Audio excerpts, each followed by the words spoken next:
हाँ बेटा, अब बात करते हैं अपन आगे, ठीक है।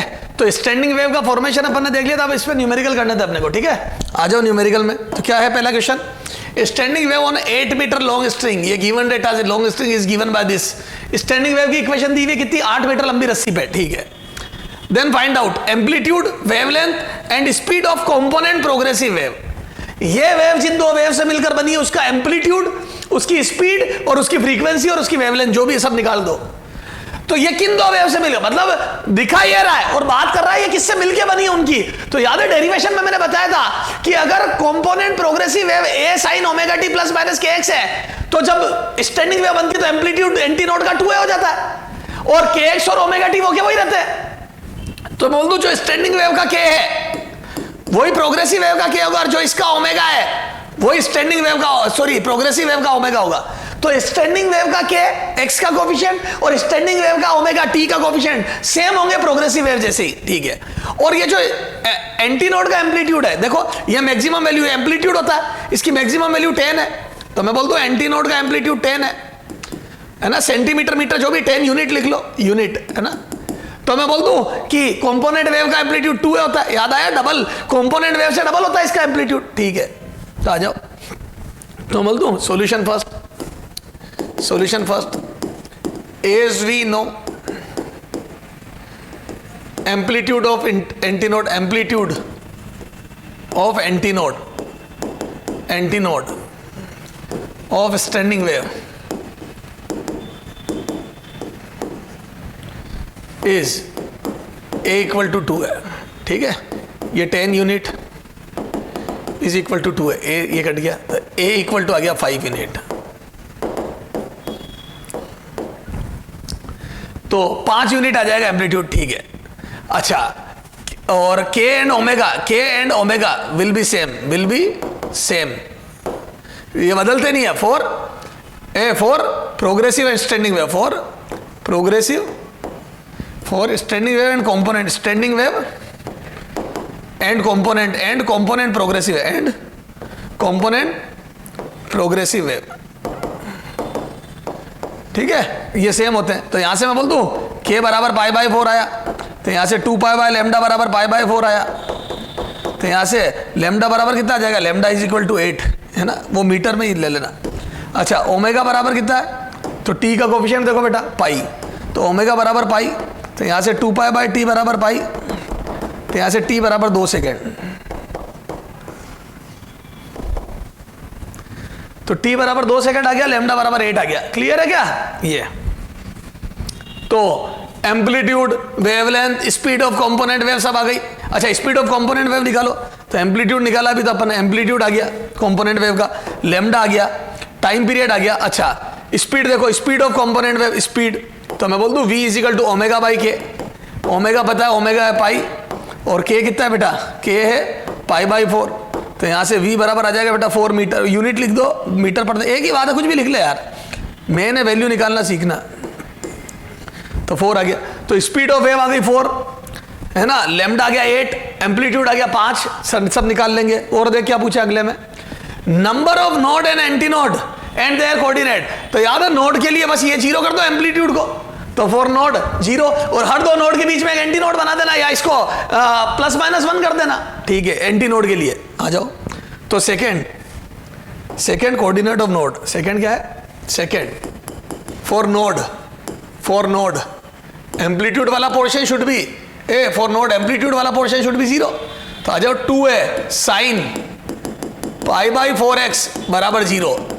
क्लियर है। अब याद है ये साइन वाला है तो 0 से शुरुआत होगी, तो मैं बोल दूं मैं, अच्छा सुन, या तो मैं सीधा ये 0 कब कब आ रहा है देखो, पहले अपन कैसे करते थे जब बेसिक पढ़ा था, याद है शुरू में मैंने स्टैंडिंग वेव प्रोग्रेसिव वेव पढ़ाई थी, तो ये 0 लाना था, तो अंदर याद है 0 4 रख दो x, तो 4 पे पाई बन जाएगा, तो 0 पाई 2 पाई 3 पाई ओरली बना दो, तो 0 4 8 12, तो मैं यूं, लेकिन अभी ऐसे नहीं करूंगा, तो अभी मैं बोल दूं ए साइन वाला, तो स्टार्टिंग ये साइन वाला है, तो मैं बोल दूं x बराबर 0 से स्टार्टिंग होगी, 0 लेमडा बाई 2 लेमडा, ये आज सीखा ना अपन ने 3 लेमडा बाई 2, तो जब शुरुआत नोड से होती है तो हर लेमडा बाई 2 दूरी पर नोड है, और लेमडा 8 निकाल लिया, तो मैं बोल दूं 0 पे, फिर 8 बाई 2 4 पे, फिर 8 पे आ गए ये नोड, दीज आर नोड 3 आएंगे, क्योंकि याद है 8 मीटर लंबी रस्सी है, तो रस्सी की लेंथ 8 मीटर है ना, तो 8 मीटर लंबी रस्सी में 0, 4 और 8 पर नोड बन गए। कैसे? 0 लैम्डा बाई 2 लैम्डा बराबर 8 आया था, तो लैम्डा 8 हो गया, 8 बाई, ठीक है।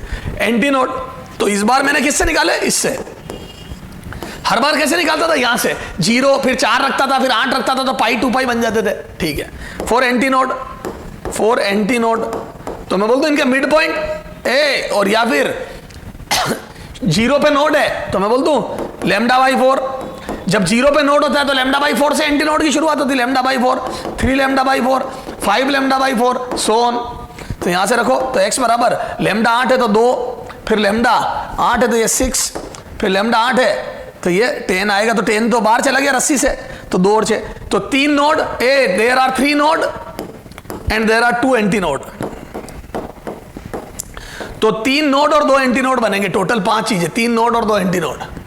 तो 3 नोड और 2 एंटी नोड के साथ ये रस्सी वाइब्रेट करेगी, जो जिस रस्सी पे आपने वेव बना के दी है मेरे को। 3 नोड और 2 एंटी नोड दी, सॉरी, तो लूप 2 ही बनेंगे बेटा, गलती कर देता बच्चे। ये 2 एंटी नोड और 3 नोड, नोड नोड और नोड, तो 3 नोड और 2 एंटी नोड के साथ 2 लूप में रस्सी वाइब्रेट करेगी। ओके सर, आ जाओ, अगला क्या है? तो नोड कोऑर्डिनेट, और इसके कोऑर्डिनेट भी आ गए। क्या? नोड के कोऑर्डिनेट बोलो, नोड और anti node and their coordinate. Node क्या आ गए? 0 2 4, सॉरी 0 4 8, 0 4 8 नोड आ गए, और ये 2 और 6 एंटी नोड आ गए, ठीक सर। हाँ, phase difference between 2 points having coordinate 1.25 और 2.5। इधर आ जा बेटा, 1.25 और 2.5, ये देख, ये कितना है? 0, ये कितना है बेटा? 4, और ये कितना है? 8। ये x बराबर 0 पहला है नोड, फिर 4। अब 1.25 और 1.25 और 2.5 वो दोनों इसी में लूप में लाई कर रहे हैं। देख, 1.25 यहां कहीं होगा और 2.5 यहां कहीं होगा। 2 ये बीच वाला पॉइंट 2 है, तो बोल दो 1.25 और 2.5 दोनों एक ही लूप में, और अगर दोनों सेम लूप में है तो दोनों के बीच में फेज डिफरेंस 0 होगा। तो मैं बोल दूं अगला देखो,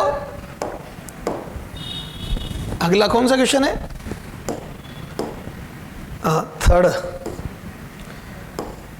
थर्ड देखो, हाँ third, x equal to 1.25 and x equal to 2.5, lie in same loop, lie in same loop. अरे बोलो सेम लूप के अंदर है, are in same loop, are in same loop, a first loop, ये दोनों फर्स्ट लूप में, फर्स्ट लूप, क्योंकि first loop x बराबर 0 से लेके 4 तक फैला हुआ है, ठीक है।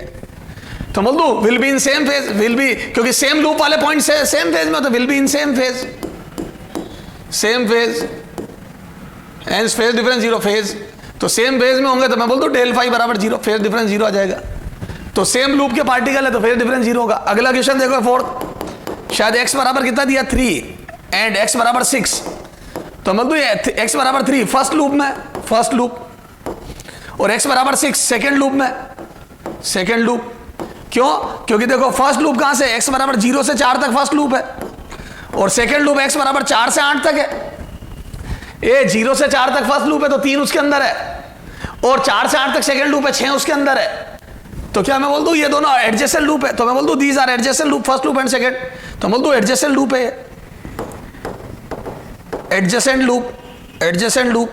और अगर दो पार्टिकल एडजेसेंट लूप में है तो मैं बोल दूं फेज डिफरेंस डेल फाई बराबर पाई होगा। एक ऊपर जा रहा होगा तो एक नीचे जाएगा, तो एक ऊपर जा रहा होगा तो एक नीचे जाएगा, ये तो एक ऊपर जा रहा होगा तो एक नीचे जाएगा, तो पाई का फेज डिफरेंस आ जाएगा, ये तो फेज डिफरेंस वुड बी पाई। तो देखो 3 और 6 वाले पार्टिकल, तो पड़ोस वाले लूप में पाई का फेज डिफरेंस होता है। ये एम्स में पूछे हुए क्वेश्चन है बेटा, ये एम्स लेवल के क्वेश्चन है दोनों। ये जो फेज डिफरेंस वाला ये एम्स, इसमें बहुत मतलब इसको एनालिसिस करने के लिए पूरी आदमी को सारा नॉलेज चाहिए, ठीक है। तो एम्स लेवल के क्वेश्चन है ये। और इससे पहले वाले तो अपन ने कंपोनेंट प्रोग्रेसिव है ये, और नोड एंटी नोड तो अपन ने पहले बेसिक पढ़ा तब भी देखा था, हालांकि मैंने वापस दिखा दिया। अगला आ जाओ बेटा, तो ये इसका सॉल्यूशन हो गया। अगला देखो, frequency of vibration of wave is 50 hertz, ठीक है साहब। Then speed of its component wave will be, और विल बी है ना, वो ये रही वो wave is shown in diagram, यहां पे और लिख लो आगे, wave is shown in diagram, shown in diagram, shown in diagram. इस डायग्राम में वो वेव दिखाई भी है। आ जाओ, तो आ जाओ सॉल्यूशन में। तो क्या मैं बोल दूं फ्रीक्वेंसी इज गिवन 50 हर्ट्ज, अब अगर मेरे को वेव की स्पीड चाहिए कंपोनेंट वेव की, वी वेव बराबर, तो मैं बोल दूं न्यू लैम्डा होगी, और ये न्यू अपने पास है तो न्यू लैम्डा। अब लैम्डा पता करना है तो मुझे कहीं से भी लैम्डा लाना है, फ्रीक्वेंसी मेरे पास है तो लैम्डा तो इस स्टैंडिंग वेव से पता पड़ जाएगा। इस वेव की लेंथ 50 सेंटीमीटर दी है, मैं बोल दूं this is node node node और this is antinode anti node anti node. तो क्या मैं बोल दूं ये लेंथ होती है, देखो दो सक्सेसिव नोड के बीच की लेंथ होती है लैम्डा बाई 2, फिर वापस सक्सेसिव नोड के बीच की लेंथ फिर से लैम्डा बाई 2 है ना, ये लैम्डा बाई 2, फिर नोड एंटी नोड के बीच की दूरी लैम्डा बाई 4। अगर आपको ये पूरा ज्ञान है कि दो पड़ोसी वाले नोड के बीच की दूरी लैम्डा बाई 2 और लैम्डा बाई 4, तो इन सब का टोटल आप कर सकते हो। तो मैं बोल दूं this L will be lambda by 2 plus lambda by 2 plus lambda by 4, lambda by 2 plus lambda by 2 plus lambda by 4, this would be length of this. तो ये 50 सेंटीमीटर इज इक्वल टू ये कितना आ जाएगा बोलो, तो 2 2 4 और एक 5 लैम्डा बाई 4, ये 2 लैम्डा बाई 4 2 लैम्डा बाई 4 और 1 लैम्डा बाई, तो 5 लैम्डा बाई 4। अब यहां से रखो तो यहां से कितना आ जाएगा बेटा, तो यहां से 5 से काटा कितना आ जाएगा 10 10 इंटू 4 40, तो लैम्डा की वैल्यू आ रही है 40 सेंटीमीटर। कितनी आ रही है 40 सेंटीमीटर। तो ये वेव पैटर्न देख के, इस वेव पैटर्न से मैंने पता लगा लिया कि दो नोड के बीच में, तो ये एक दो नोड और एक नोड एंटी नोड के बीच की दूरी, यूं बोल तो दो लूप, 2.5 लूप हो गए, दो पूरे लूप और एक आधा लूप, और एक लूप की लेंथ लैम्डा बाई 2 होती है, तो 2.5 लूप की लेंथ 5/2 इंटू लैम्डा बाई 2 यानी कि 5/4 लैम्डा हो जाएगी। सर कैसे भी कर लेंगे हम, तो लैम्डा आ गया, तो यहां पे रखो पुट इन 1, यहां रख दो इसको भी और इसको भी, तो कितना आ जाएगा वी वेव बराबर, तो फ्रीक्वेंसी आ गई 50 इंटू यह आ जाएगा 40/100, तो ये दो बार कटा तो यहां आ जाएगा 20 मीटर पर सेकेंड, तो वी वेव आ गया 20 मीटर पर सेकेंड। तो 20 metre per second would be the speed of component progressive wave. ये तो स्टैंडिंग वेव है, इसकी तो जीरो होगी, component progressive wave. Standing wave की स्पीड पूछना तो फालतू की बात है। हाँ, standing wave on A 30 centimetre long string has 5 node and 4 anti node on it, then lambda, है ना, विथ स्टार्टिंग विथ नोड कर दो, स्टार्टिंग विथ नोड भी लिख दो, starting with node, starting with node, ठीक सा। तो आ जाओ सॉल्यूशन में। तो क्या मैं बोल दूं एक स्टैंडिंग वेव है जो 30 सेंटीमीटर लॉन्ग स्ट्रिंग पे है और इसमें 5 नोड और 4 एंटी नोड है, कितने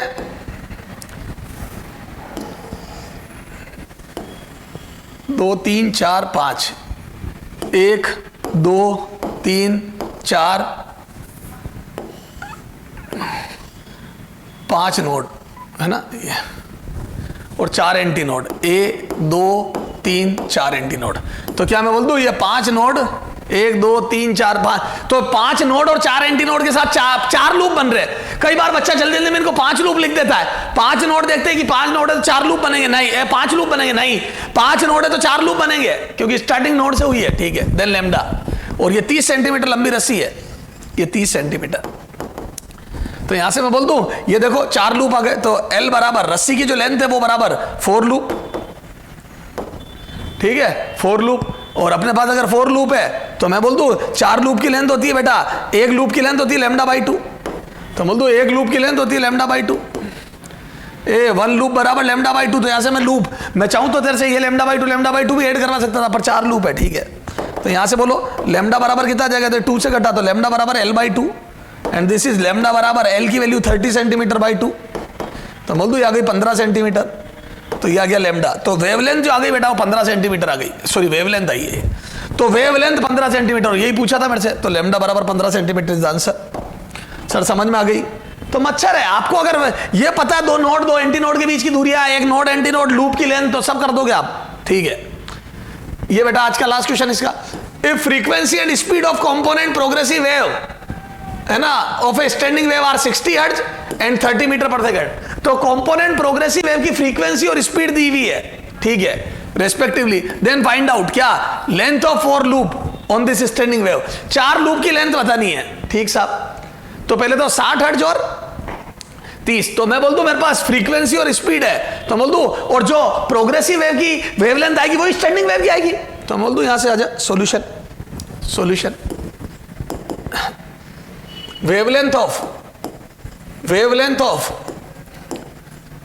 wavelength and frequency of component progressive wave progressive wave and standing wave will be same, and standing wave will be same, चलो साहब, तो यहां से मैं बोल दूं and for progressive wave, v बराबर न्यू लेमडा यूज करो, तो v कितना है बेटा, v दिया है 30 और न्यू दिया है 60, तो ये दिया है 30 और ये दिया है 60, यहां से लेमडा निकाल लो, तो लेमडा बराबर आ गया 1/2 मीटर, तो यहां से आ जाएगा 50 सेंटीमीटर, तो वेवलेंथ आ गई 50 सेंटीमीटर। तो क्या मैं बोल दूं कि ये जो कंपोनेंट प्रोग्रेसिव वेव है उसकी वेवलेंथ आ गई 50 सेंटीमीटर, और यही वेवलेंथ होगी स्टैंडिंग वेव की कितनी, और 4 लूप बन रहे, and standing wave and wavelength of standing wave will be wavelength of standing wave will be same lambda equal to 50 centimetre. ठीक साहब, तो स्टैंडिंग वेव की भी यही आएगी, और 4 लूप में वाइब्रेट कर रही, तो 4 लूप की लेंथ निकालो स्टैंडिंग वेव के, तो बोल दो 4 लूप की लेंथ, ये तो 4 लूप की लेंथ कितनी आ जाएगी बोलो, this is length of 4 loop, L length of 4 loop is equal to 4 into lambda by 2, तो ये कितना आ जाएगा 4, तो ये आ जाएगा 2 लेमडा, और ये आ जाएगा 100 सेंटीमीटर, ये this is the length of 4 loop 100 centimetre, तो 4 लूप की लेंथ 100 सेंटीमीटर आ जाएगी। यस सर, ठीक है। अगला देखो, लेंथ ऑफ 4 लूप देखिए 100 सेंटीमीटर। फिर separation between node and second next node, separation between node and second next node, तो ये लो नोड, कोई भी एक नोड पकड़ लो, ये node, second next, this is first next and this is second next, तो मैं बोल दूं सेकेंड नेक्स्ट, अरे उसको first, second next, this is first next, ये फर्स्ट नेक्स्ट, सेकेंड नेक्स्ट, ये यहां से स्टार्ट करा, स्टार्ट, तो अगला होता है फर्स्ट नेक्स्ट और उसका अगला होता है सेकेंड नेक्स्ट के बीच की सेपरेशन, तो मैं बोल दूं this is lambda by 2 plus lambda by 2, यानी कि लेमडा, या यूं बोल दूं 2 लूप आ गए तो लेमडा, तो आ जाओ।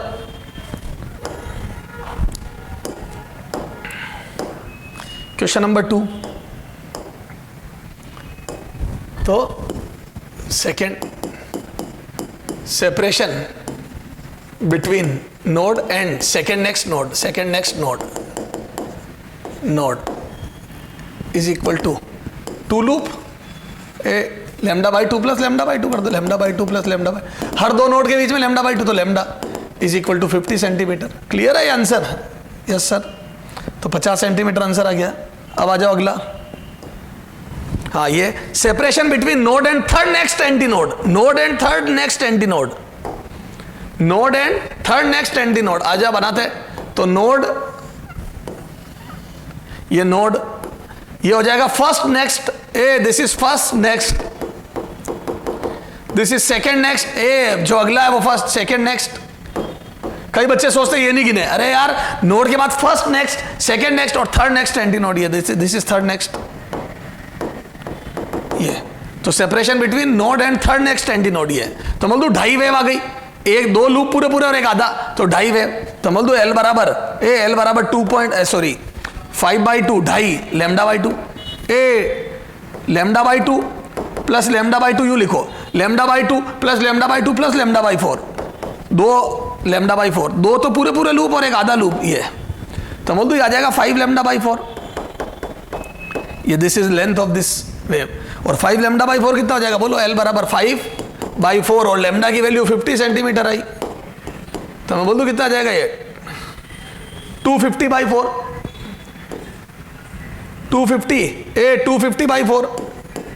250/4 सेंटीमीटर,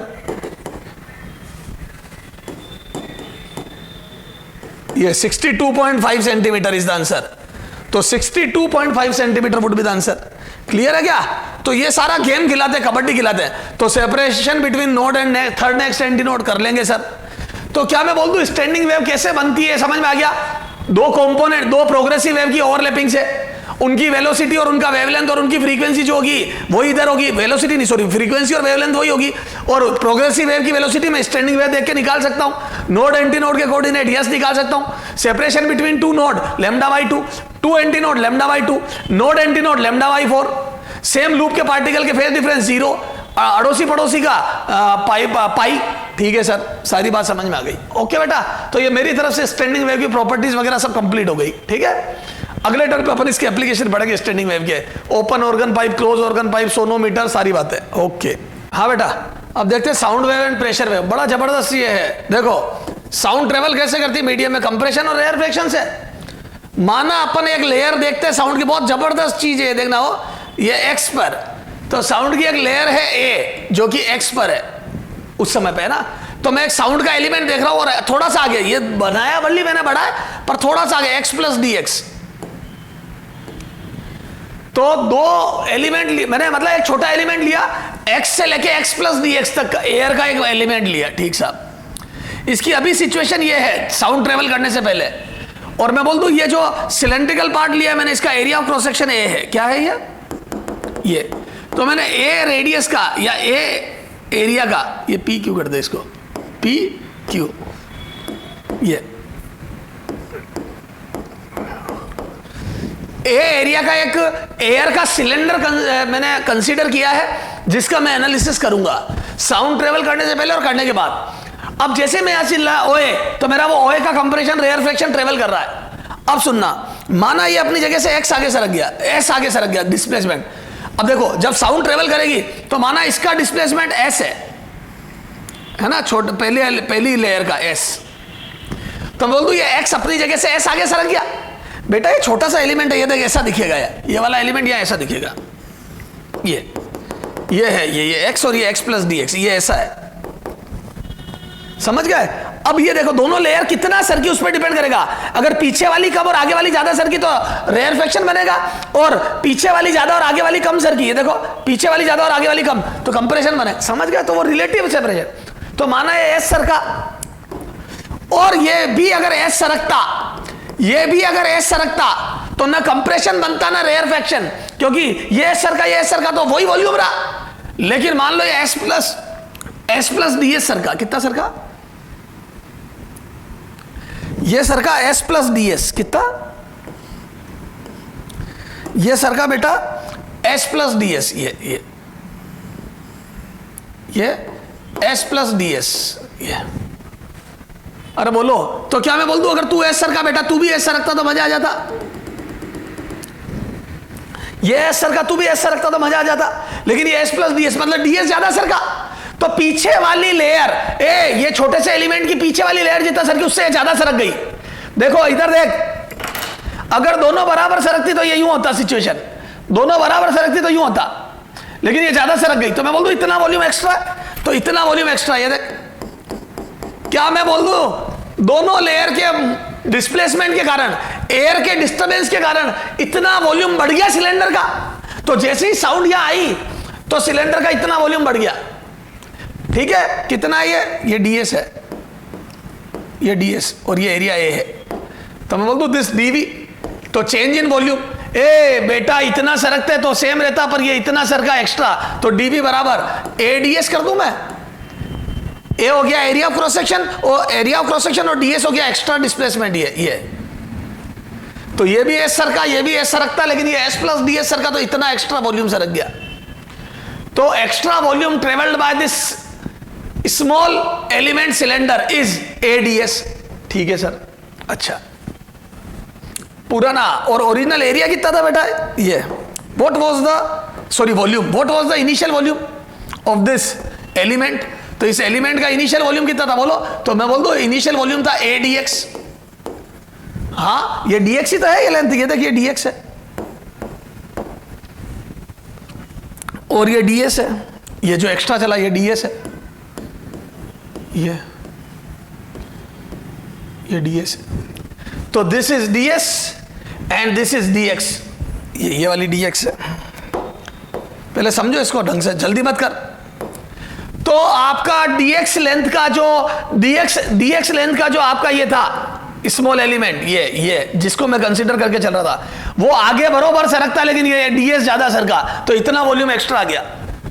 सर आपने चेंज इन वॉल्यूम है, तो मैं बोल दूं if displacement equation, pressure equation निकालनी, डिस्प्लेसमेंट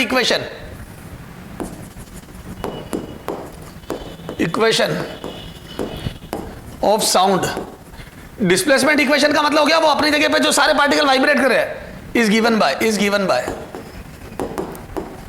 कितनी, s is equal to s naught sine omega T plus k x लिख रहा हूं मैं ना, ताकि क्या है मैं उसको फिर ग्राफ से भी एक्सप्लेन कर पाऊं, इक्वेशन 1। ठीक सर, s बराबर s naught sine omega T plus k x. ठीक है, मॉड्यूल में भी यही लिखिएगा, अपन सेम ही लिखेंगे बेटा कॉपी में, और वो ताकि क्या है आपकी पढ़ाई डिफरेंट ना हो। कहाँ है इसमें डेरिवेशन, कॉपी वाले ही लिखा रहा मैं तो। हाँ इसमें तो लिखी नहीं लिखी है, नहीं चलो इन्होंने तो लिखी नहीं है, अपन तो अपने हिसाब से करते हैं। S not sine omega T plus k x, ठीक है छोड़ो। ठीक है, अब देखो मैं बोल दूं, अब मेरे को आना है प्रेशर वेव पे, प्रेशर वेव पे एक्चुअल में क्या होता है, अभी एटमॉस्फेयर का प्रेशर पी नोट है, कितना है पी नोट। अब यार एक बात बताओ, अगर इस जगह पर ये इतना सरकी और ये ज्यादा सरक गई, तो मैं बोल दूं या एयर खिंच गई या इलोंगेट हो गई या रेयरफेक्शन बना, तो क्या मैं बोल दूं यहां पर प्रेशर जो एटमॉस्फेरिक प्रेशर था उससे घटने वाला है। तो प्रेशर का चेंज डीपी मान रहा हूं मैं, इतना ही बढ़ता है और इतना ही घटता है, डेल्टा पी, ये चेंज इन प्रेशर है, not pressure, change in pressure. तो मैं बोल दूं एटमॉस्फेयर को हमारी साउंड डिस्टर्ब करेगी, कहीं पे रेयरफेक्शन बनेगा वहां प्रेशर घट जाएगा, और कहीं पर आगे वाली लेयर कम चलेगी, पीछे वाली ज्यादा चलेगी, तो कंप्रेशन बन जाएगा। तो जहां कंप्रेशन बनेंगे वहां प्रेशर डीपी से बढ़ जाएगा, जहां रेयरफेक्शन बनेंगे वहां प्रेशर डीपी से घट जाएगा, तो प्रेशर वेरिएशन डीपी के आएंगे। ठीक सर, तो एस बराबर एस नॉट। ठीक है, मैं बोल दूं चेंज इन वॉल्यूम ड्यू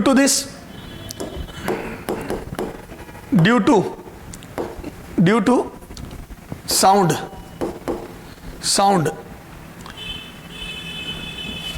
है ना, वॉल्यूम, या यूं लिखो volume of air element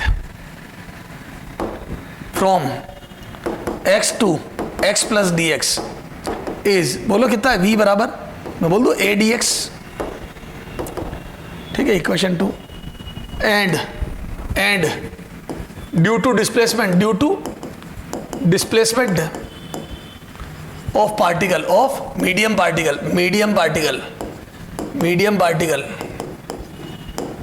change in volume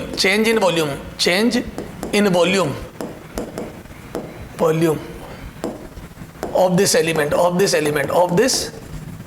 element will be कितना, dv बराबर ADS। अरे बताया था ना मैंने, सब बता दिया ADS। तो वॉल्यूम इतना बढ़ गया, और वॉल्यूम था कितना एलिमेंट का ADX, तो ADX पे ADS बढ़ गया। ठीक है, अब यहां से आ जाओ, from equation 2 and 3 dv by v can be written as, बोलो dv by v, तो इसमें डिवाइड कर दो, तो इक्वेशन 3/2 करूंगा तो ADS अपॉन ADX,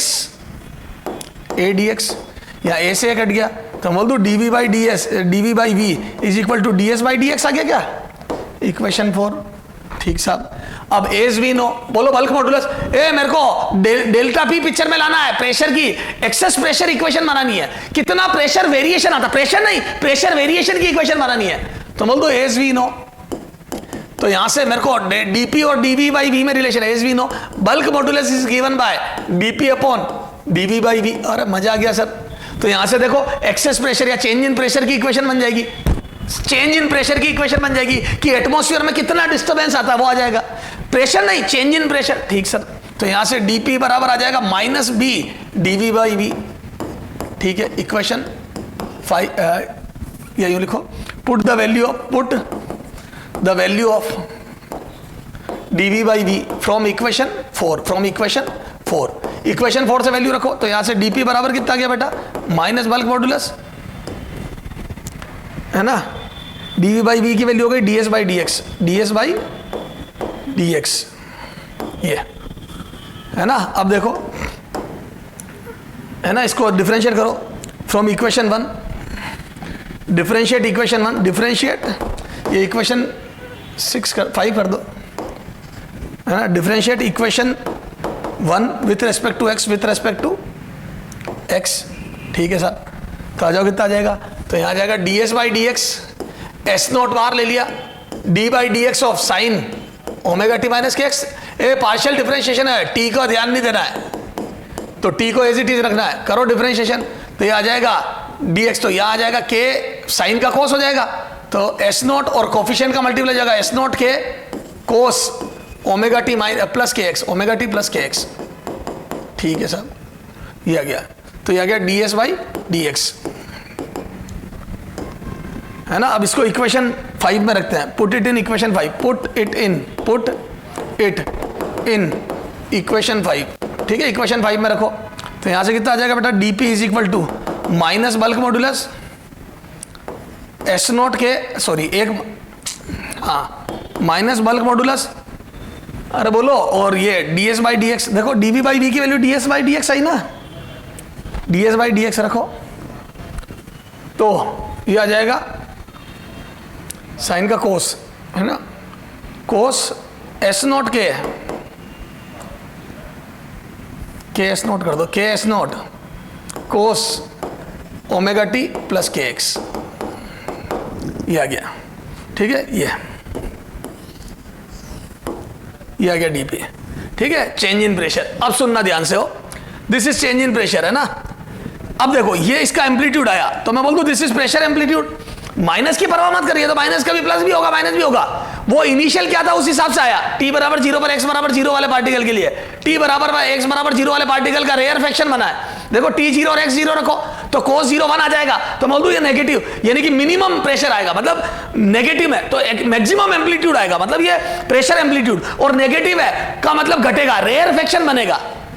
अरे dp माइनस का मतलब क्या हो गया, इतना कम होना, dp प्लस का मतलब हो गया इतना बढ़ना, this is change in pressure, क्या ये, naught pressure, change in pressure, change in pressure, ये this is change in pressure naught pressure, और ये हो जाएगा प्रेशर एम्पलीट्यूड, तो मैं इसको लिख सकता हूं dp बराबर dp not cos omega T plus k x, बोल दो दिस इज प्रेशर एम्पलीट्यूड, अरे वो माइनस माइनस छोड़, ये this is dp, where dp naught is equal to कितना आ जाएगा, बीके सर, याद रखने का तरीका बीके सर, बीके सर, कोई सर होंगे तुम्हारे बीके सर, तो बोल दो ये क्या है बेटा, प्रेशर एम्पलीट्यूड, क्या है ये, pressure amplitude, excess pressure, sorry change in pressure amplitude, change in pressure amplitude, pressure amplitude, मतलब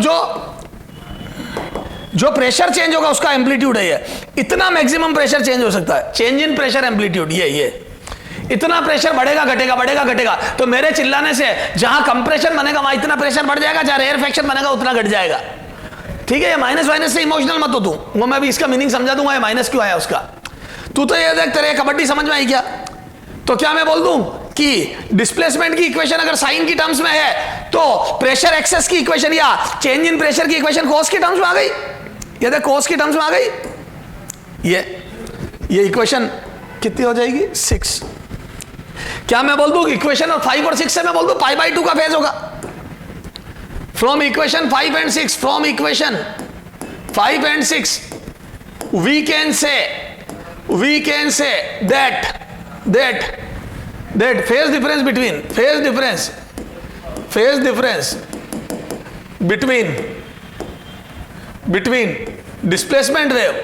displacement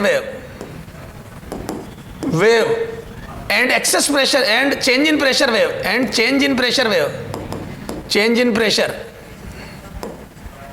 del p wave, change in pressure del p wave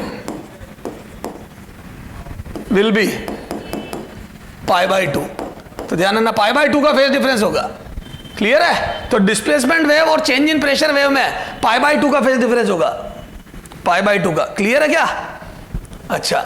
और एक्सेस प्रेशर एम्पलीट्यूड कितना आया, बीके सर, ठीक है। अच्छा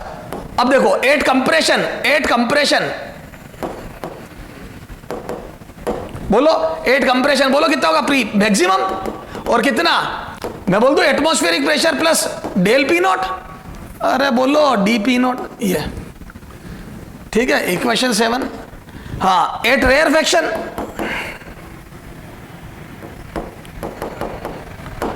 एट रेयरफेक्शन, ये तो eight compression हो गया, रेयरफेक्शन में माइनस आ जाएगा।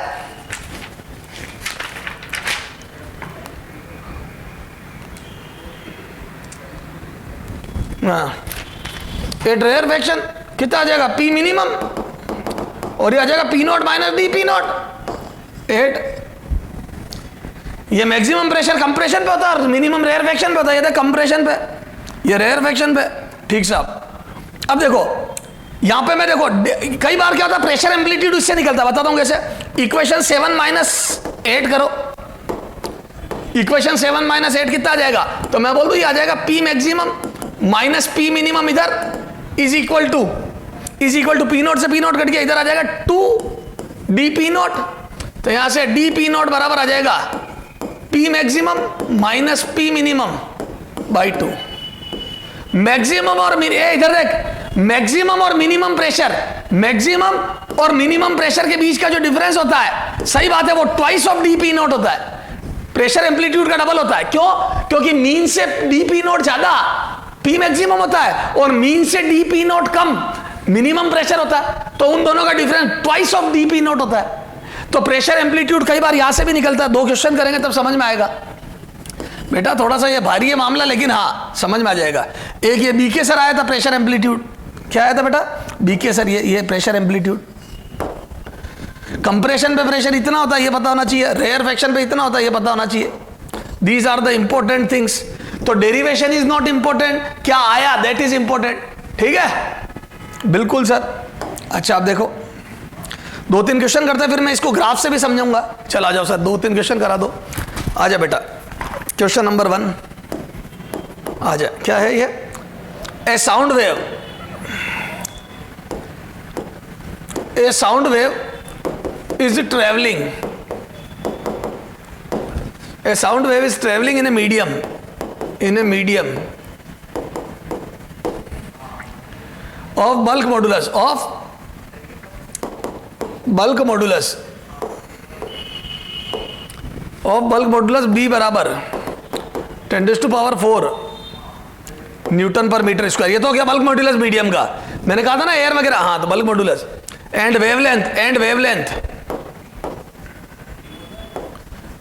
And wavelength lambda is equal to 50 pi centimetre.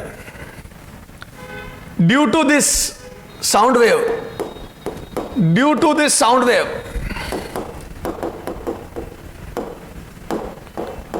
Wave excess pressure amplitude, excess pressure amplitude, excess pressure amplitude of its pressure wave, of its pressure wave delta p naught is equal to, is given by, is given by, is given by delta P naught is equal to 40 newton per metre square, newton per metre square. ये excess pressure, देखो आपके बोलने से इतना pressure variation आता है, और जबकि एटमॉस्फेयर का प्रेशर 1 लाख 10⁵ यानी कि 1 lakh newton per metre square होता है, 1 lakh newton per metre square होता है। देख लो कितना जबरदस्त। हाँ ठीक है, then find out, then find out, find out displacement amplitude, displacement amplitude, amplitude, amplitude S naught. ठीक है, डिस्प्लेसमेंट एम्पलीट्यूड बताना है। ठीक साहब आ जाओ सॉल्यूशन। मैं बोल दूं एस नॉट पता करना है, डेल्टा पी नॉट आपको दिया है कितना 40 newton per metre square. Bulk modulus आपको दिया है कितना 10⁴ न्यूटन पर मीटर स्क्वायर। ठीक साहब, अब तो बहुत सीधा हो गया। क्या अपने को पता है कि D P naught delta P naught is equal to B K sir होता है। ठीक है, डेल्टा पी नॉट अपने को दिया है 40, ठीक है, ये दिया 10⁴ और के होता है याद है wave number 2 pi by lambda. S not मुझे निकालना है, लेमडा मुझे गिवन है, बोलो लेमडा कितना दिया 50 पाई सेंटीमीटर, यानी कि 50 पाई बाई 100 मीटर। तो ये हो जाएगा कितना बेटा 40 into 2 into 10⁴ pi upon lambda 50 pi into 100 S not. ये 50 से 2 बार कटा, पाई कट गया, 2 2 4 आ गया, 4 उधर भेज दिया, 4 से 4 कट गया, तो ये आ जाएगा 40 upon 4 into 10⁴ is equal to S naught. तो ये 4 से कट के ये आ जाएगा 1 mm, एस नॉट बराबर आ जाएगा बेटा 1 mm। तो S naught is equal to 1 mm। तो जो डिस्प्लेसमेंट एम्पलीट्यूड आया दैट इज 1 mm। कितना आया बेटा 1 mm। तो bulk modulus is this, lambda is this and delta P naught is this, तो एस आ गया 1 mm। क्लियर है सर? बिल्कुल ओके है, ठीक है आगे चलो।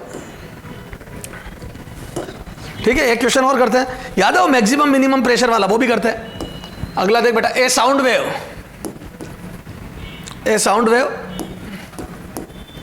passing from medium, passing in a medium, passing through a medium, ये लिख दो, ठीक है 4 through a medium, its wavelength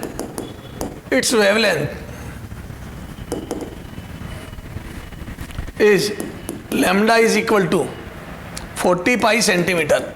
इसकी वेवलेंथ दी हुई है बेटा आपको एक तो, and its displacement amplitude is S naught equal to 2 mm। कितना दिया डिस्प्लेसमेंट एम्पलीट्यूड 2 mm। ठीक साहब, due to the sound wave, due to this sound wave, due to this sound wave, difference between, अब देखना ध्यान से, difference between maximum and minimum pressure, बहुत अच्छा, मिनिमम प्रेशर, ये एससी वर्मा क्वेश्चन है। Difference between maximum and minimum pressure in that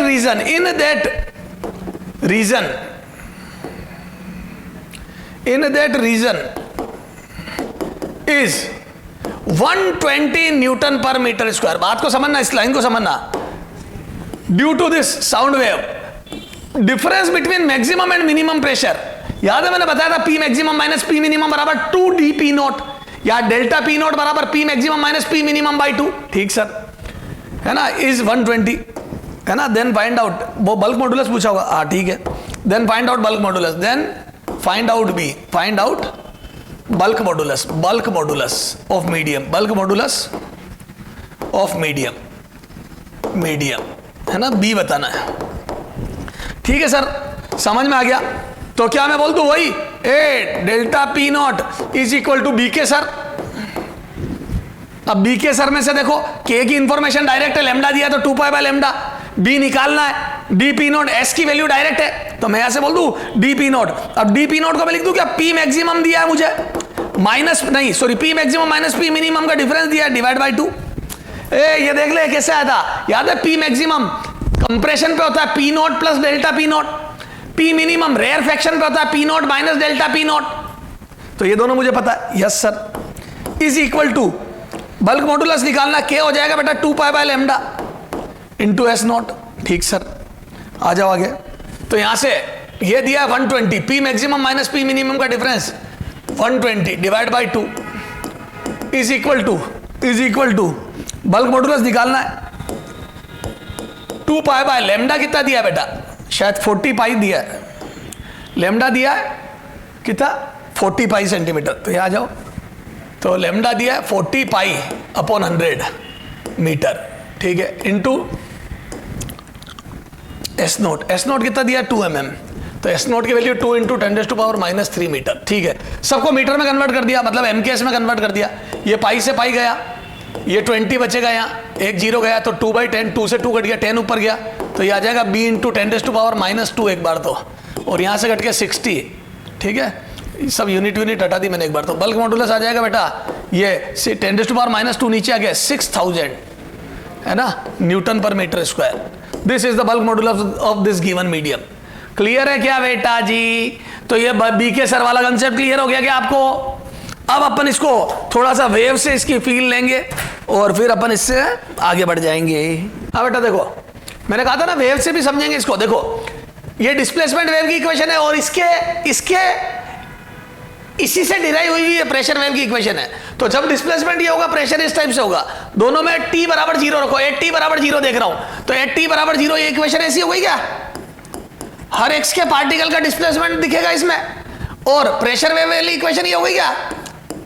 इसमें हर x वाले पार्टिकल का चेंज इन प्रेशर दिखेगा, कितना प्रेशर बढ़ा या घटा वो दिखेगा। ठीक है, अब देखो ये साइन x अगर ऐसा बन गया डिस्प्लेसमेंट इक्वेशन का, आ जाओ अब देखो, वो बाद में बनाऊंगा मैं, उससे बाद में सोचूंगा, पहले इससे ये बनाता हूं। सबसे पहले ए वाले पॉइंट को देखो, जो x बराबर 0 वाला पार्टिकल है, मतलब मीडियम में जो x बराबर 0 पर पार्टिकल है मैं, ठीक साहब। अब देखो मेरे इर्द एवं गिर्द, अब देखो कई बच्चे सोचते हैं कि डिस्प्लेसमेंट 0 है, मीन वाले पार्टिकल का डिस्प्लेसमेंट 0 है तो एक्सेस प्रेशर 0 होगा, नहीं, या मैक्सिमम नहीं, कुछ नहीं। अब समझना क्या होगा, तो क्या बोल दूं, मेरे इर्द और गिर्द वाले दो पार्टिकल देखो, मेरे अड़ोसी एवं पड़ोसी, क्या बोला मैंने, अड़ोसी एवं पड़ोसी, PQ नाम देता हूं अड़ोसी पड़ोसी को। सर ऐसे कौन से पड़ोसी, हाँ इधर देख, मेरे अड़ोसी एवं पड़ोसी दो पॉइंट ले लिए मैंने, दिस इज अड़ोसी एंड दिस इज पड़ोसी।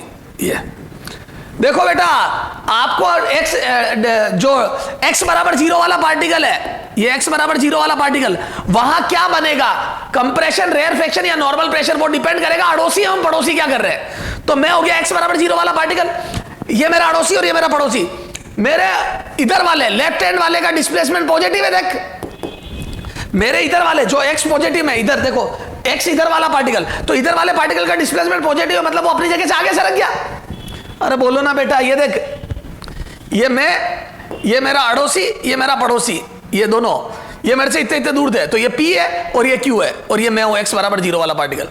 क्या मैं बोल दूं इस वाले P का डिस्प्लेसमेंट पॉजिटिव, मतलब ये आगे सरक गया, ये देखो पॉजिटिव डिस्प्लेसमेंट, तो ये P आ गया, यहां था वहां चला गया, और Q वाले का डिस्प्लेसमेंट नेगेटिव, मतलब ये पीछे चला गया, नेगेटिव डिस्प्लेसमेंट मतलब क्या हो गया जी, P उधर सरका, Q इधर सरक गया, देख तो P और Q दोनों मेरे से दूर सरक गए। ये देख, आगे वाला आगे सरक गया, पीछे वाला पीछे सरक गया, तो दोनों लोग मेरे से दूर हो गए।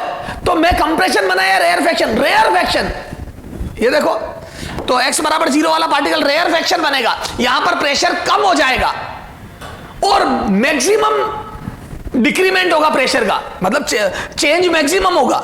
सर कैसे पता पड़ा आपको मैक्सिमम होगा, क्योंकि ये स्लोप बड़ी खतरनाक है। देखो स्लोप बहुत ज्यादा है, स्लोप का मतलब हो गया कि मेरे जस्ट आगे वाला बहुत ज्यादा आगे चला जाएगा, देखो ना बहुत तेजी से बढ़ रहा है, थोड़ा सा x आगे चलने पर डिस्प्लेसमेंट बहुत तेजी से बढ़ रहा है, यानी कि x के साथ डिस्प्लेसमेंट बढ़ने की रेट बहुत ज्यादा है। तो मैं बोल दूं यहां पे ये बहुत आगे, बहुत फास्ट आगे जाएगा, थोड़ा सा आगे चलने पर बहुत ज्यादा डिस्प्लेसमेंट हो जाएगा पार्टिकलों का, और पीछे जाने पर भी बहुत ज्यादा। तो बोल दूं यहाँ रेयरफेक्शन बनेगा, तो मुझे ऐसी फील आ रही है यहाँ प्रेशर कम हो जाएगा, तो बोल दूं माइनस डेल्टा P नॉट, यानी कि रेयरफेक्शन, रेयरफेक्शन मतलब प्रेशर का मिनिमा, तो मिनिमम प्रेशर आ जाएगा ये माइनस DP नॉट, ठीक है। फिर यहां जाओ B पॉइंट पे, तो B पॉइंट पे ऐसा लग रहा है मैक्सिमम प्रेशर होगा, नहीं, डिस्प्लेसमेंट मैक्सिमम है, डिस्प्लेसमेंट मैक्सिमम है। सर समझ में आया, बताता हूं। पहले मैं मीन पोजीशन पे था, मेरा अड़ोसी भी मीन से थोड़ा आगे चला गया, पीछे वाला मीन से, और मतलब अपनी अपनी जगह से थोड़ा आगे पीछे हो गया, आगे वाला आगे पीछे वाला पीछे, ठीक है। यहां जाओ, यहां पे भी अड़ोसी एवं पड़ोसी को देखो, देखो x बराबर ये जो भी समथिंग समथिंग x बराबर ले लो पाई बाई 2k है ना, पाई बाई 2k, ये 2k से k कट गया, पाई बाई 2, तो पाई बाई 2 वाला, तो ये मैं है ना, ये मैं, ये मेरा अड़ोसी एवं पड़ोसी, ये दिस इज अड़ोसी एवं पड़ोसी, ये तो क्या वही PQ ले रहा हूं मैं, PQ। क्या मैं बोल दूं, देखो ये x बराबर pi upon 2k, pi upon 2k पे मैं खड़ा हूं, मेरा डिस्प्लेसमेंट मैक्सिमम हुआ, और मान लो मैं 1 सेंटीमीटर लेफ्ट में सरका, तो मेरे अड़ोसी एवं पड़ोसी के भी डिस्प्लेसमेंट देखो 1 सेंटीमीटर हुआ। अगर मेरा डिस्प्लेसमेंट 1 सेंटीमीटर हुआ है तो मेरे अड़ोसी और पड़ोसी के 1 mm कर लो, मेरा डिस्प्लेसमेंट अपनी जगह से 1 mm लेफ्ट में हुआ है, तो मेरे अड़ोसी एवं पड़ोसी भी मेरे साथ साथ सरक गए। का मतलब देखो, ए इधर देखो, का मतलब मैं यहां था, मेरा अड़ोसी यहां था, मेरा पड़ोसी यहां था, ये मैं 1 mm आगे सरका, मैं अपनी जगह से 1 mm आगे सरका, ये मैं हूं, तो मेरा पड़ोसी भी 1 mm आगे सरका और पड़ोसी भी 1 mm आगे सरका, तो मैं बोलता हूं हमारे बीच के गैप वही रहे। ए तीनों देखो ना, मैं भी इधर सरका, मेरा दोस्त भी इधर सरका, और मेरा पीछे वाला भी इधर सरका, तो क्या मैं बोल दूं हमारे बीच का सेपरेशन ना बढ़ा ना घटा, तो ये नॉर्मल प्रेशर होगा, ना बढ़ा ना घटा। बेटा जितना गैप हमारे में था, हम तीनों आगे सरक गए, देखो ना, सबका डिस्प्लेसमेंट सेम है। यहां आगे वाले का आगे था, पीछे वाले का पीछे था, तो यह तीनों का डिस्प्लेसमेंट सेम है। तो मैं बोल दूं नॉर्मल प्रेशर होगा, तो प्रेशर में कोई चेंजेस नहीं आएगा क्योंकि वॉल्यूम चेंज नहीं हुआ है। तो ये देखो यहां नॉर्मल प्रेशर होगा, यानी कि प्रेशर एक्सेस जीरो होगा, डेल्टा पी जीरो हो जाएगा, है ना। कोई प्रेशर ना तो बढ़ा ना घटा, तो नॉर्मल प्रेशर होगा यहां। ठीक सर। उसके बाद देखो ये यहां पे सी पे, तो क्या मैं बोल दूं सी से, अब देखो सी पे आओ, तो वही सी पे देखो हम खड़े, ये सी पॉइंट की बात कर रहा हूं, 8C, ये मैं, ये मेरा अड़ोसी एवं ये मेरा पड़ोसी, ये P ये Q। अब देखो मेरा अड़ोसी ये P, ये लो ये वाला मार्कर, ये P ये Q। तो मैं बोल दूं इस बार देखो इधर देख, आगे वाले का डिस्प्लेसमेंट नेगेटिव है, मतलब ये P जो मेरे आगे खड़ा था P वो पीछे आ गया, देख ये पीछे सरक गया, और जो मेरे पीछे वाला था Q, ये Q पार्टिकल, उसका डिस्प्लेसमेंट पॉजिटिव है। इस Q का डिस्प्लेसमेंट पॉजिटिव है, मतलब वो आगे सरक गया। पॉजिटिव मतलब आगे सरक गया, और आगे वाले का नेगेटिव है, मतलब आगे वाला तो मेरे जस्ट पास वाला पार्टिकल तो पीछे आ गया, और मेरे पहले वाला पार्टिकल आगे सरक गया। तो मैं बोल दूं मेरे आगे वाला पीछे आ गया और पीछे वाला आगे चला गया, तो मैं बोल दूं यहां पे कंप्रेशन बनेगा, तो दिस वुड बी कंप्रेशन, यहां पे प्रेशर बढ़ जाएगा, तो प्रेशर का मैक्सिमा होगा यहां। फिर ऐसे यहां पे सोच लेना, तो यहां पे वापस नॉर्मल प्रेशर आ जाएगा, घर पे सोचना बेटा। फिर ये तो वापस रिपीटेशन हो गया। तो ये प्रेशर वेव देख ले, तेरे सामने π/2 का फेज है, देखो 0 पे मिनिमा था और इस पे मैक्सिमा पे मिनिमा, मिनिमा पे मैक्सिमा, ठीक है। वैल्यू रख के देख ले, कोस का ग्राफ, कोस का ग्राफ x बराबर 0 पे, ये याद है माइनस था, याद कर, वहां मेरे जो इक्वेशन आई थी उसमें माइनस आया था, याद कर, -BKS आया था, देख ले पीछे तू, ठीक है। उसको मैंने डेल पी नॉट लिख दिया था, तो देख ले नेगेटिव चालू हो गया माइनस, तो इसके इक्विवेलेंट इक्वेशन ये है, और देख ले वास्तव में माइनस से चालू हुई, तो बोल दो दोनों में π/2 का फेज है। ये वाली इक्वेशन ऐसे थी, ये देखो सर, मजा आ गया। तो कंप्रेशन रेयरफेक्शन कैसे बनते समझ में आया? यस सर, मस्ती से, ठीक है। तो ये सारा हो गया all about sound wave, pressure wave, displacement wave, सारे रिलेशन आ गए। हाँ बेटा, साउंड स्टार्ट करना है। देखो साउंड क्या है बेटा? Sound wave. तो साउंड वेव की पूरी डिटेल स्टडी करेंगे। तो देखो मैंने बोला आपने सुना, मैंने यहां से बोला आपने सुना, इसके बीच में प्रोसेस क्या हुई? जैसे ही मैंने बोला मेरे लिप का मूवमेंट हुआ, तो मेरे देखो आप अपने मुंह के आगे हाथ रख के बोलो कुछ भी, है ना। और सर कैसे हैं आप? हम अच्छे हैं, आप बताइए सर क्या चल रहा है। तो आप जब बोलोगे तो आप देखना आपके हाथ पे कई बार तो प्रेशर बढ़ेगा, एकदम से झटका आगे की तरफ, तो कई बार प्रेशर बढ़ेगा और कई बार प्रेशर घटेगा। तो बीच की एयर कभी कंप्रेस होगी, कभी रेयरफेक्ट होगी, कभी कंप्रेस होगी, कभी रेयरफेक्ट होगी। तो मेरे बोलने से एटमॉस्फेयर का प्रेशर में वेरिएशन आ जाता है, हमारे बोलने से एटमॉस्फेयर के प्रेशर में वेरिएशन आ जाता है। सर आपके बोलने से आता होगा, सन्नी देओल के बोलने से बहुत ज्यादा आता है। अरे यार मेरी बात समझ। अब वो प्रेशर वेरिएशन कितना था सुनो, एक बात समझाता हूं। एटमॉस्फेयर का pressure 10⁵ Newton per metre square होता है, 1.01 छोड़, ये हमारे बोलने से 50 से लेके 100 न्यूटन पर मीटर स्क्वायर, बस इतना सा वेरिएशन आता है। यानी कि इसको अगर मैं तमीज से लिखूं तो ये 1 लाख है, 1 lakh newton per metre square, उसके कंपैरिजन में 100 बहुत मच्छर है, देखो 100 मतलब लगभग 0.1%। तो हम बहुत माइन्यूट सा प्रेशर चेंज करते हैं, तो हमारे बोलने से बहुत छोटा सा प्रेशर वेरिएशन आता है और वो मीडियम में ट्रेवल करता है। क्लियर है? तो कहीं पर प्रेशर बढ़ जाता है 50 न्यूटन पर मीटर स्क्वायर, कहीं घट जाता है, कहीं बढ़ जाता है, कहीं घट जाता है। तो नॉर्मल जो प्रेशर है उससे बढ़ना और घटना चलता रहता है। जहां बढ़ जाता है वो कंप्रेशन और जहां घट जाता है वो रेयरफेक्शन है। सर समझ में आ गई? तो ये प्रेशर वेरिएशन या ये कंप्रेशन रेयरफेक्शन ट्रेवल करते हैं, फिर वो आपके कान के पर्दे के पास पहुंचते हैं। कंप्रेशन और रेयरफेक्शन वो आपके कान के पर्दे को दबाते हैं और ये तो आपके कान का पर्दा वाइब्रेट करता है। कभी देखो ये यहाँ पे ये कभी यूं अंदर दबेगा, कभी बाहर आएगा, कभी अंदर दबेगा, कभी एक यूं समझ लो पेज अंदर बाहर हो रहा है। और उससे इलेक्ट्रिकल वही आपके याद है 3 पार्ट होते हैं ईयर के, वो मिडिल ईयर, वो आपको पता है, वो मेरे से ज्यादा आप जानते हो। ईयर कैनाल, फलाना मैनाल, समझ गए? अंदर मैग्नीफाई, वो सॉरी क्या बोलते हैं उसको यार, एम्पलीफाई भी होता है सिग्नल, और इलेक्ट्रिकल सिग्नल में कन्वर्ट होते हैं, सब पता है तेरे को। तो सर सारी बात समझ में आ गई? तो बेटा उतनी जानकारी जितनी तुझे उतनी मुझे नहीं है। हाँ तो ये बात हो गई। तो साउंड कैसे ट्रेवल करती, कैसे सुना जाता है? तो ये लॉन्गिट्यूडनल है, इधर देख वाइब्रेशन, तो मेरे लिप मूवमेंट से यूं वाइब्रेशन होगा पार्टिकल का और साउंड भी यूं चलेगी, ठीक है। तो दिस इज लॉन्गिट्यूडनल वेव। तो sound wave is a longitudinal mechanical wave. Sound wave is a longitudinal mechanical wave it can be transmitted through all state of matter, through all 3 state of matter, ये सभी में से पास हो सकती है। आपको पता है लॉन्गिट्यूडनल वेव सब में ट्रेवल करती है। ट्रांसवर्स वेव गैसियस मीडियम में ट्रेवल नहीं कर पाती, क्योंकि गैस के 2 मॉलिक्यूल के बीच में इंट्रामोलिकुलर फोर्स हम 0 ले रहे हैं आइडियल गैस में। तो मैं बोल दूं मैं इसको वाइब्रेट कराता हूं यूं तो ये वाइब्रेट नहीं करता, क्यों? क्योंकि इनके बीच में अट्रैक्शन नहीं है। सॉलिड में बॉन्ड तगड़ा होता तो एक वाइब्रेट होता, सारे वाइब्रेट होते। तो सॉलिड में transverse wave can B transmit in solid but not in gaseous medium, but longitudinal wave will transmit. तो ट्रांसवर्स वेव सॉलिड में ट्रांसफर हो पाती है, गैसियस मीडियम में नहीं। लेकिन ये सभी में लॉन्गिट्यूडनल वेव सभी में। सर गैस में कैसे? ये मॉलिक्यूल है, ये मॉलिक्यूल, आपने यूं धक्का दिया तो ये यूं धक्का लगेगा, यूं वाइब्रेशन चलेंगे।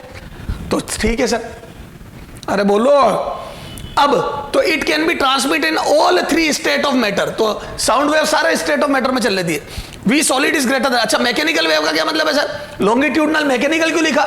ये वैक्यूम में नहीं चल सकती है, क्योंकि इसको चलने के लिए मीडियम की जरूरत होती है। रिक्वायर्ड मीडियम टू ट्रेवल, ये मतलब है इस बात का, मीडियम टू ट्रेवल, चलने के लिए मीडियम रिक्वायर्ड है। ठीक साहब। लॉन्गिट्यूडनल है, ठीक साहब। सारे तीनों स्टेट ऑफ मैटर में चलती है, ठीक साहब। Solid liquid gas, yes sir. सबसे तेज सॉलिड में होती है, इसकी स्पीड अलग अलग मीडियम में अलग अलग होती है। सॉलिड में सबसे तेज स्पीड होती है, फिर लिक्विड में, फिर गैसियस मीडियम में। इसका भी एक रीजन है, क्या? सॉलिड के मॉलिक्यूल बहुत टाइटली है, बहुत पास उनके बीच में गैप कम होता है, तो वाइब्रेशन बहुत जल्दी ट्रांसफर हो जाते हैं। यूं समझ एक लाइन लगी हुई है लोगों की, सब लोग, बहुत लंबी लाइन है टिकट की। बहुत दिनों बाद पीवीआर सिनेमा खुला कोरोना काल के बाद, और सारे लोग पास जैसे खड़े हैं, ठीक है। और ये पास खड़े तो एकदम से धक्का दिया तो वो लाइन इतनी पास है कि धक्का बहुत जल्दी ट्रांसमिट होगा। और यही डिस्टेंस के साथ 2 गज की दूरी, मास्क का जरूरी, इतना दूर खड़े है ना, दूर। अब धक्का दिया तो वो धक्का ट्रांसफर होने में टाइम लेगा, क्योंकि लोगों के बीच में गैप बहुत बड़ा है। ठीक सर। तो क्या मैं बोल दूं जितने ज्यादा पास पार्टिकल लॉजिकली उतना तेज वेव की स्पीड होगी। Yes sir.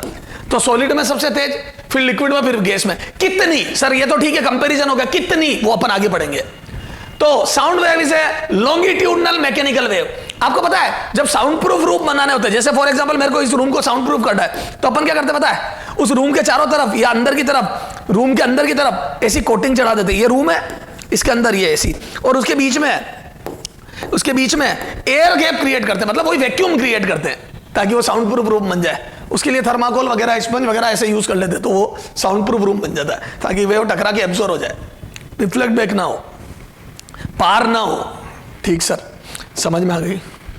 हाँ। According to their frequency, it can be divided. Sound can be divided in 3 categories according to its frequency. Sir कैसी? सबको पता है इंफ्रासोनिक, ये देख रेंज होती है 20 से 20,000 हर्ट्ज, है ना, या किलो हर्ट्ज बोल दो। ये होती है Audible, very well known Audible sound. इससे कम इंफ्रासोनिक, इससे ज्यादा अल्ट्रासोनिक, ज्यादा अल्ट्रासोनिक, कम इंफ्रासोनिक, और ये ऑडिबल साउंड। 3 कैटेगरी में डिवाइड कर दी। 20,000 से ज्यादा अल्ट्रासोनिक, 20 से कम इंफ्रासोनिक। ठीक है, चलो साहब। Longitudinal wave having frequency below 20 hertz, longitudinal wave having frequency below 20 hertz is called infrasonic sound. 20 hertz से कम फ्रीक्वेंसी वाली साउंड को इंफ्रासोनिक साउंड बोलते हैं। इनकी एनर्जी देखो, हमारा कान, human ear can heard 20 hertz से लेके 20,000 हर्ट्ज। हम 20 से लेके 20,000 हम सुन सकते हैं, 20 से कम हम नहीं सुन सकते। घर में रखा कुत्ता हाँ सुन सकता है, डॉग, सर अंग्रेजी में बोलो, डॉग हाँ सुन सकता है। तो longitudinal wave having frequency below 20 hertz is called infrasonic sound. Human ear can't hear this type of sound, but some animal like dog, cockroach, whale, dolphin, etc. can hear. cockroach spelling देख लेना बेटा, गरीब आदमी, ठीक है। Yes sir, इतने कितने गरीब हो बेटा, इतना गरीब हो कि गूगल पे कभी सर्च करने के लिए स्पेलिंग टाइप करता हूं तो गूगल पहचानता ही नहीं कि कौन सी स्पेलिंग ढूंढी जा रही है। ओके सर, समझ गए सर। तो सर कॉकरोच की स्पेलिंग तो आप सर, हाँ। तो 20 हर्ट्ज, ठीक sir. It can't be heard by human being, या हम नहीं सुन सकते। These are produced by earthquake. During earthquake, जब earthquake आता है, याद है भूकंप के झटके, हम तो झटका खा के सीधे ही नीचे गिरते हैं, हमें नहीं पता पड़ता है, पर उसकी जो साउंड, उसमें साउंड बनती है earthquake में, वो कुत्ता वगैरह, कॉकरोच वगैरह ये सुन लेते, तभी तो वो बेचैन हो जाते हैं। देखना वो एबनॉर्मल बिहेवियर करने लगते हैं। समझ में आ गई? जो कुत्ता आपके दूध रखने पर भाग के आके दूध कुत्ता दूध, हाँ, जो कुत्ता आपके कुछ भी चीज डालने से फटाफट आके खा लेता था, वो मना कर रहा खाने के लिए, वो इधर उधर भाग रहा, बेचैन हो जाते हैं। डॉल्फिन्स उछलने लगती है। तो मैं बोल दूं ये क्योंकि अर्थक्वेक के आने से पहले उसके साउंड सुन लेते हैं। ठीक सर, तो ये एनिमल है जो सुन लेते हैं। स्पेलिंग के बारे में मैंने आपको बता ही दिया, मेरी कितनी जबरदस्त इंग्लिश है। ऑडिबल साउंड, लॉन्गिट्यूडनल, सर आपकी इंग्लिश के बारे में तो हमारे को पहले से ही पता पड़ गया। हाँ, longitudinal wave having frequency below below नहीं बिटवीन, सर समझ में आ गई आपकी। बिटवीन 20 हर्ट्ज टू 20,000 नहीं लिखा सर आपने, अरे वो किलो में आ गया मेरे लाल। सर हमारे बायोलॉजी लिख ले, बायोलॉजी है तो 20,000 हर्ट्ज। तो 20 हर्ट्ज से लेके 20,000 हर्ट्ज के बीच की जो साउंड है बेटा, उसको बोलते हैं ऑडिबल साउंड। यस सर, ठीक है। अल्ट्रासोनिक साउंड, ए बेटा ये नहीं हो, ऐसा नहीं हो कि तुम वो है ना वो इंग्लिश वाली बातें इधर उधर अच्छा लगता। तो अल्ट्रासोनिक, तो ये समझ में आ गया बेटा, it can be heard by human being. Yes, 20 से लेके 20,000 हम आराम से सुनेंगे दमादम। सर गाने अल्ट्रासोनिक साउंड 20,000 से ज्यादा वाली साउंड, ए बेटा इधर देख, 20,000 से ज्यादा वाली साउंड, यहां लिखा था ना मैंने, चल हटा दिया। 20,000 से ज्यादा वाली साउंड, यही है ना, 20,000 से ज्यादा वाली साउंड या 20 किलो से ज्यादा को अल्ट्रासोनिक साउंड बोलते हैं। जितनी ज्यादा फ्रीक्वेंसी, याद है ए इंटेंसिटी एनर्जी फ्रीक्वेंसी के स्क्वायर के प्रोपोर्शनल होती है, जितनी ज्यादा फ्रीक्वेंसी उतनी ज्यादा एनर्जी। तो infrasonic sound less energetic sound होती है और अल्ट्रासोनिक साउंड की एनर्जी मैक्सिमम होती है। तो क्या मैं बोल दूं, हाई एनर्जेटिक साउंड होती है ये। तो अल्ट्रासोनिक साउंड की फ्रीक्वेंसी 20,000 से ज्यादा होती है और इनकी एनर्जी भी मैक्सिमम होती है। Yes sir. अब अल्ट्रासोनिक साउंड चूंकि ज्यादा एनर्जेटिक साउंड वेव्स है, इसलिए इनका प्रैक्टिकल यूज है। सर क्या प्रैक्टिकल यूज है, आजा इसके यूज देखते हैं। तो अच्छा, और ये these wave can be produced and heard by bats. जो चमगादड़ होते हैं, चमगादड़ बेट्स, वो ये साउंड प्रोड्यूस भी करके साउंड प्रोड्यूस भी कर सकते हैं सर। तो वो प्रोड्यूस भी कर सकते हैं और वापस सुन भी सकते हैं। आपको पता है चमगादड़ इस साउंड के बेसिस पे ही तो अपनी मोशन ट्रेवल करता है, अपनी डिस्टेंस चलता है। अंधेरे में मस्ती से ऐसे घूमता है जैसे कोई अपन दिन में घूमते हैं।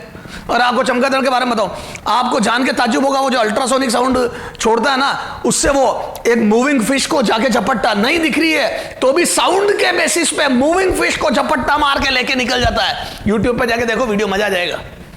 समझ में आ गई क्या? तो सर ये तो बड़ी जबरदस्त बात बताई आपने। तो वो साउंड के बेसिस पे उसकी इतनी वो कमांड होती है साउंड पे।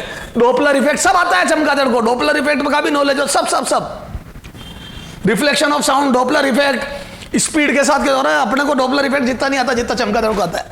Okay sir. तो it can be ultrasonic sound के यूज, पहला use to detect air cavities in metallic beam और रोड।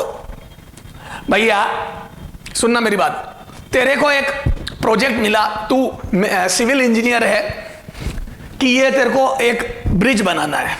तेने गर्डर का ऑर्डर करा, तेने कंपनी को ऑर्डर दिया कि भैया मेरे को गर्डर चाहिए।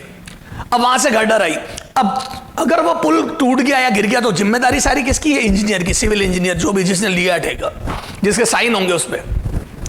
मैंने किसी कंपनी को ठेका देके गर्डर मंगाई, वो गर्डर आई, उस गर्डर के अंदर एयर कैविटी रह गई। अब उस गर्डर के अंदर जो एयर कैविटी है उसका मैं पता कैसे करूं? ऐसा तो नहीं उसको मेल्ट करके देखूंगा, हाँ वो तो बंद मुना के आ गई। अब अगर अंदर क्रैक होगा तो ये टूटने के चांस आ जाएंगे अंदर से, क्योंकि अंदर से मजबूत नहीं है। ठीक साहब। तो अब पता करने का बड़ा जबरदस्त तरीका होता है, यहां से अल्ट्रासोनिक साउंड भेजी जाती है एक तरफ से गर्डर के। These are ultrasonic sound. क्या है? Ultrasonic sound beam, sonic sound beam. ठीक साहब। यह बीम अंदर ट्रेवल करती है, तो जहां जहां सॉलिड होता है वहां से तो निकल जाती है, क्योंकि sound can travel in solid medium. Yes. और बहुत फास्ट चलती है। यस। तो ये डिटेक्टर लगा दिए यहाँ पे, साउंड डिटेक्टर्स। ये हाँ करेगा, ये हाँ करेगा, ये हाँ करेगा, हाँ हाँ, इनको साउंड मिलेगी, ये रीडिंग देंगे। लेकिन जहां एयर कैविटी होगी वहां से साउंड रिफ्लेक्ट बैक हो जाएगी। अगर ये कैविटी नहीं होती तो सारे ऑन हो जाते, सारे डिटेक्टर डिटेक्ट कर लेते साउंड को। अब ये डिटेक्टर नहीं कर पाएंगे क्योंकि साउंड इसको पार नहीं कर पा रही, यहां से रिफ्लेक्ट बैक हो गई। तो क्या मैं बोल दूं this detector will not work? उससे मुझे पता पड़ जाएगा कि साउंड यहां से ट्रेवल नहीं कर रही, मतलब बीच में वैक्यूम या कैविटी क्रिएट हो गई है। तो मैं वो गर्डर वापस रिटर्न कर दूंगा कि भैया आपकी क्वालिटी खराब है, मुझे नहीं चाहिए। तो this girder is not proper to build a bridge. Okay sir. Sir English तो ठीक बोल रहे हो आज तो आप। हाँ, ultrasonic sound is used in sonar system. Sir हमारे सुनार के पास, सुनार नहीं सोनार, नॉट सुनार, नॉट सुनार। सोनार, साउंड पता नहीं क्या होता है, navigation and ranging system, sound operating navigation and ranging system, देख लेना बेटा जो भी है। हाँ, तो sound navigation and ranging system, हाँ यही बोलते हैं सोनार। तो अब क्या होता है, शिप वगैरह में सोनार सिस्टम लगा होता है, जितने भी शिप वगैरह समुद्र में चलते हैं सब में सोनार सिस्टम लगा होता है। उसमें एक ट्रांसमीटर होता है और एक रिसीवर होता है।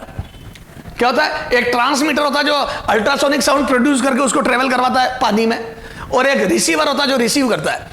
जैसे इस ट्रांसमीटर ने साउंड छोड़ी, वो जाएगी तलहटी पे या बॉटम पे टकराएगी और रिफ्लेक्ट बैक होकर वापस आ जाएगी। तो साउंड गई, बॉटम पे टकरा के रिफ्लेक्ट बैक होकर वापस आ गई और रिसीवर ने रिसीव कर ली। तो मैं बोल दूं साउंड का जाना और आना, डी गई और डी आई, तो क्या मैं बोल दूं साउंड डी गई और डी आई। भेजने पर स्टॉप वॉच ऑन हो जाती है, जैसे साउंड का अंदर अपने आप सिस्टम होता है स्टॉप वॉच ऑन, और जैसे ही रिसीव हुई रुक जाती है। तो भेजने से रुकने के बीच का टाइम डिफरेंस कैलकुलेट हो जाता है टी नॉट। फिर अंदर ही वो साउंड की जो खारे पानी में, a salty water, this is salty water, salty water. Sir इसकी सॉल्टी वाटर होने का रीजन कुछ और है? अरे नहीं रहे, मिनरल्स, हाँ तो this is salty water. Sir कैसी बात है, हाँ तो ये सॉल्टी वाटर है। तो मैं बोल दूं साउंड गई और आई, तो वो जो टाइम डिफरेंस है, सर कैसी बात है, वो टाइम डिफरेंस कैलकुलेट हो गया T not.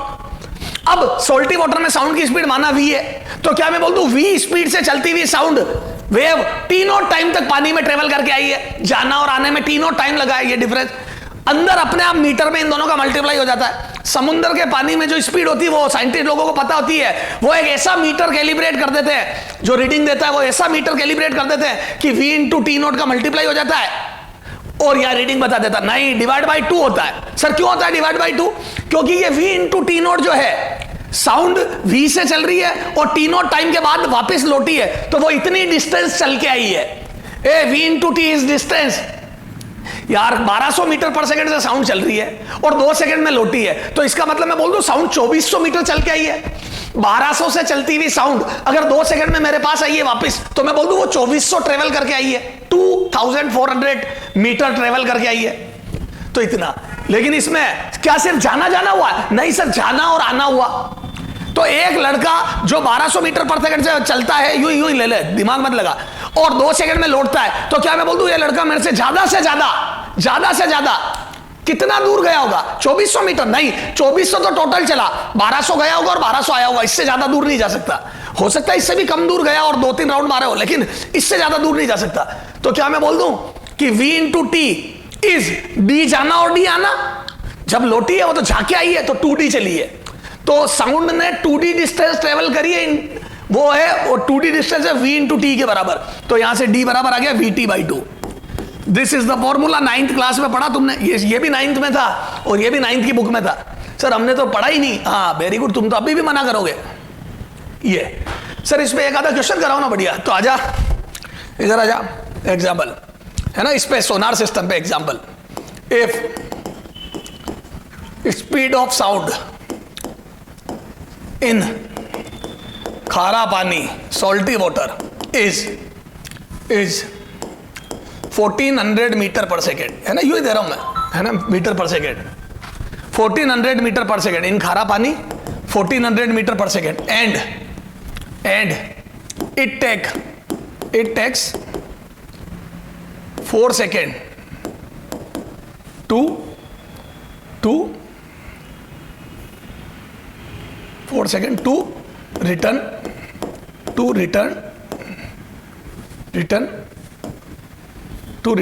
after reflecting from bottom of lake या bottom of ocean,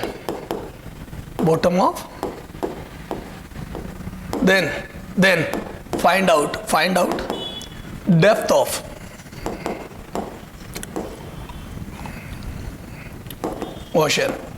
ocean बतानी है। ठीक है सर, ले कर दो रे, अब ये डेप्थ थोड़ी ज्यादा नहीं आएगी, कम ही आएगी। ठीक है, अब जो भी लिख दिया। तो यहां से मैं बोल दूं 2d बराबर v इंटू टी। 1400 से चलती हुई साउंड 4 सेकंड में लौटी, तो कितना चल के आई? 5600 मीटर। 2d बराबर 5600 मीटर। इसमें जाना और आना दोनों हो गया, तो d बराबर आ जाएगा 2800 मीटर। तो यहां से d बराबर आ जाएगा 2.8 किलोमीटर। क्लियर है क्या? तो 2800 मीटर जाना और 2800 मीटर आना, तो 2.8 किलोमीटर चल के आई है साउंड। ठीक है सर, तो depth of ocean is 2.8 kilometre. Okay, तो सर ये तो सारी बात समझ में आ गई हमारे को। हाँ, और ठीक है, ये डेप्थ तो सर ये सोनार सिस्टम समझ में आ गया। यार एक बात बता तू, एक तेने रेडार सिस्टम भी सुना होगा। अरे बोलो, चल सुन, समझना मेरी बात को। अब ये जो शिप वगैरह, एरोप्लेन वगैरह होते हैं, उनमें रेडार सिस्टम लगा होता है। जैसे ये एरोप्लेन, सर ये जा किधर रहा है, चल इधर भेज दे, मजा नहीं आएगा।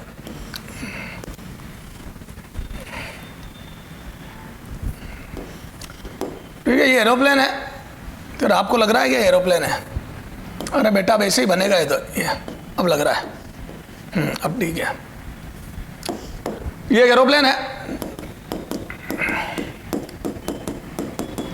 ठीक है, अब सुनना ध्यान से हो। अब इसमें भी ट्रांसमीटर और रिसीवर, देख मैं इसमें एक रेडार बहुत सारा लगा रहा हूं, सोनार सिस्टम है ना, क्योंकि यहां पे भी हमें हाइट नापनी होती है, याद है? ए इधर देख, यहां पे भी आगे कॉकपिट में पायलट बैठा होता है। सर जो थोड़ा बहुत लगा था एरोप्लेन, उसको भी आपने बर्बाद कर दिया। ये तो ये भी अपने कितनी हाइट पर, आलो आलो वो याद है वो, अरे एटीएस तो एटीएस से बात करता है, एयर ट्रैफिक कंट्रोलर से, और फिर वो हाइट वगैरह बताता, मैं इतनी ऊंचाई पे उड़ रहा हूँ, उसको भी दिखता है। फिर वो कहता है आप इधर करो, हाइट अपनी कम ज्यादा करो, तो वो सारी हाइट यहाँ देखता है।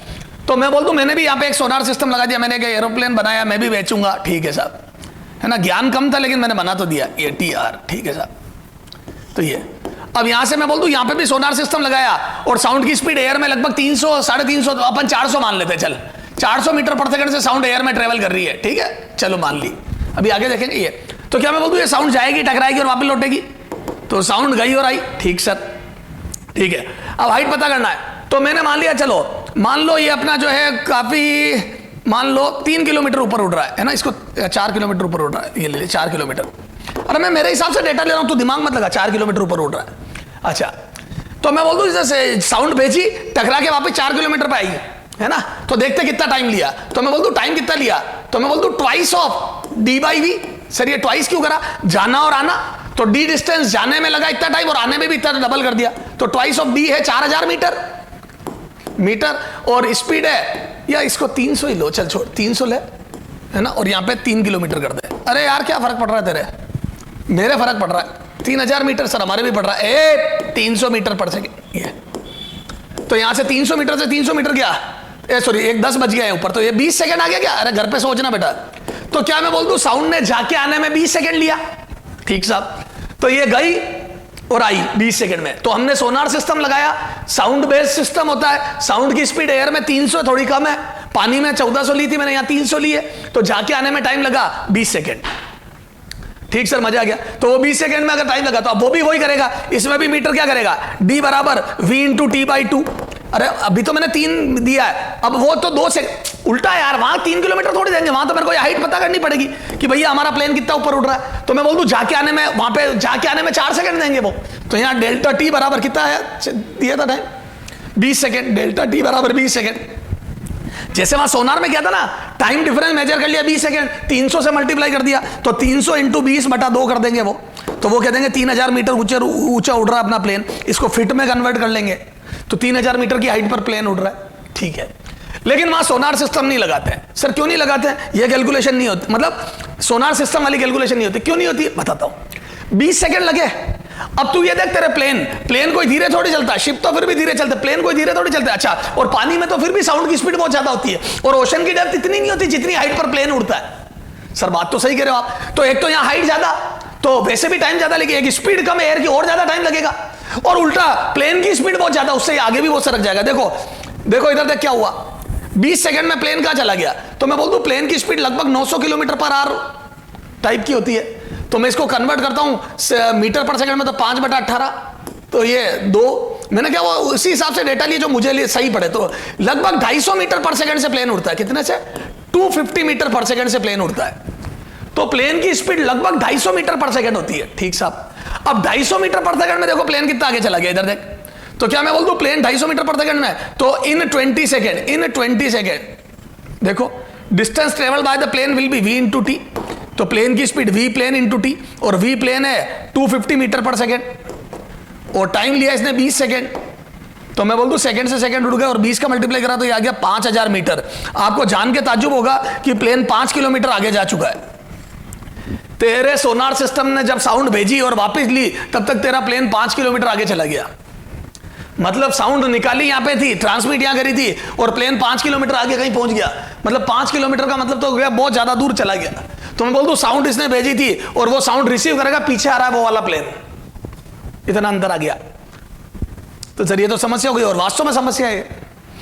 तो ये अच्छा, तो ये सिस्टम सही नहीं है क्योंकि साउंड धीरे चलती है, ये सिस्टम सही नहीं है। तो सर फिर क्या किया जाए? इसीलिए सोनार की जगह रेडार सिस्टम काम में लेते हैं। सर रेडार सिस्टम में क्या ऐसी खास बात है? Radar system electromagnetic wave based system होता है। तो इसमें 3 तो यहां पे स्पीड हो जाती है, ईएम वेव की स्पीड हो जाती है, ईएम वेव की स्पीड 3 × 10⁸ इन एयर या वैक्यूम में मीटर पर सेकेंड। ठीक साहब, और इतनी स्पीड है तो अब देखो 3 किलोमीटर चलने में, ये जो हाइट 3 किलोमीटर थी 3000 मीटर, उसको चलने में देख कितना टाइम लगेगा।